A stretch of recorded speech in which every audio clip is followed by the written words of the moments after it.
Menteri Kesehatan Republik Indonesia Nafsia Mboy mengakui obat-obatan yang beredar di Indonesia banyak yang mengandung zat-zat yang tidak halal. Karena itu, Menkes menilai sertifikasi halal untuk produk-produk farmasi termasuk obat tidak perlu dilakukan. Untuk sementara kami mengusulkan supaya obat dan vaksin itu dipisahkan dulu, dibedakan dulu dari makanan dan minuman. Itu saja yang kita usulkan dulu sekarang. Menkes menambahkan, mayoritas bahan baku obat berasal dari luar negeri, sehingga audit kehalalan akan sulit dilaksanakan. Karena kondisi darurat, Menkes menilai obat-obatan berbahan haram tersebut boleh saja digunakan. Obat-obatan dan vaksin ya, sebab kalau sekarang misalnya itu juga harus melalui pemeriksaan gimana, sertifikasinya gimana, dan sebagainya. Sedangkan pasien membutuhkan gimana? Majelis Ulama Indonesia atau MUI menilai Menkes telah membuat pernyataan yang menyesatkan. Jadi jangan sampai tidak perlu ada sertifikat halal. Itu kalau ada pernyataan seperti itu dari Menkes itu menyesatkan namanya. Ketua MUI Ma'ruf Amin mengatakan, mengkonsumsi obat-obatan halal adalah kewajiban dalam Islam, sehingga pemerintah juga wajib menyediakannya. Berapa banyak obat yang tercemar zat haram? Jenis obat apa saja yang potensial mengandung zat-zat haram? Apa saja syarat yang menjadikan obat berbahan haram boleh dikonsumsi karena darurat? Lalu, siapa pihak yang berhak menyatakan obat berbahan haram boleh dipakai karena darurat? Simak terus liputan utama Hidayatullah TV kali ini. Percayanya? Kalau lanjut, Saya nggak percaya banget. Jadi kita harus teliti. Itu saya bilang tadi, harus teliti jadinya. Jadi mana halal, mana haram, itu kan kita bisa memulai. Kita ini dulu kan, ada brosurnya dulu. Kita buka dulu kan. isinya kan dulu kapsul. Maksudnya, jadi kita harus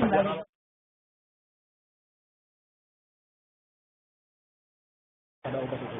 Bagi kami nggak pernah mengetahui seperti itu. Itu kan urusannya dengan Menkes dan mereka yang memberikan izinnya, bagaimana mereka sertifikasinya urusan mereka.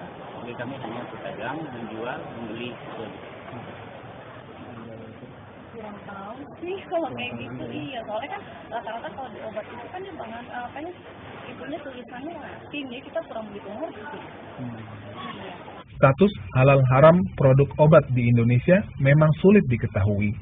Jangankan masyarakat awam, para dokter pun sangat sedikit yang mengetahui akan hal ini. Pada tahun 2008, Guru Besar Fakultas Kedokteran Universitas Yarsi, Profesor Jurnalis Udin mengungkapkan, 99% dokter di Indonesia tidak tahu akan banyaknya bahan-bahan haram yang ada pada obat-obatan.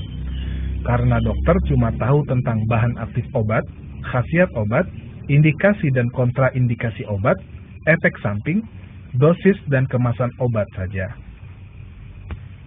Ikatan Dokter Indonesia atau IDI juga mengakui hal tersebut. Ketua Pengurus Besar IDI, Zainal Abidin mengatakan, dokter membutuhkan kejelasan status halal haram obat agar bisa memberikan pilihan kepada pasien. Memang tidak mengetahui. Karena itu perlu informasi dari produsen obat tentang obat itu. Kami hanya menggunakan, seperti juga mungkin tingkatannya lebih sedikit aja dibanding masyarakat pasien.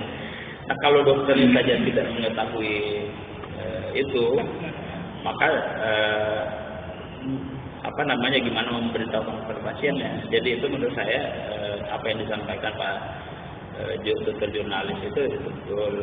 Karena itu kami dokter juga membutuhkan supaya bisa memberikan kejelasan, memberikan alternatif bagi pasien.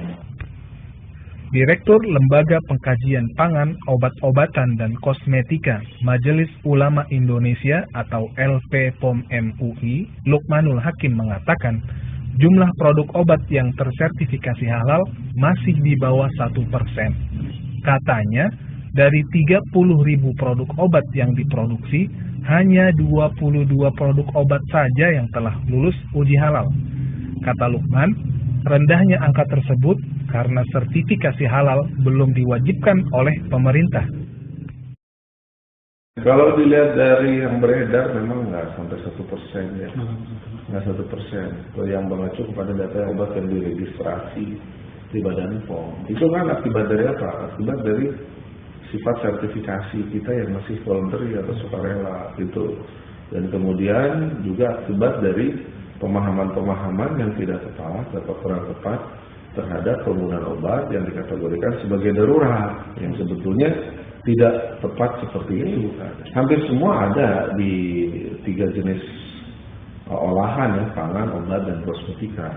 Nah, titik kritisnya hampir sama, gitu kan?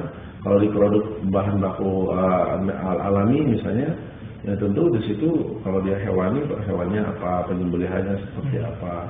Kalau bahan bakunya sekarang mikrobiologi produk, selain kemudian bahan bakunya tadi awal,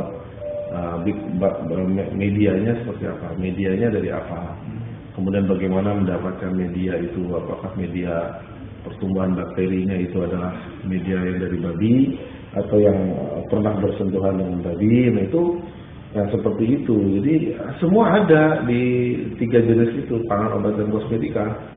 Semua jenis obat berpeluang besar tercampur zat haram, baik itu kapsul, pil, kaplet, vaksin, serum, bahkan vitamin, dari yang dijual di apotek hingga ke warung pinggir jalan.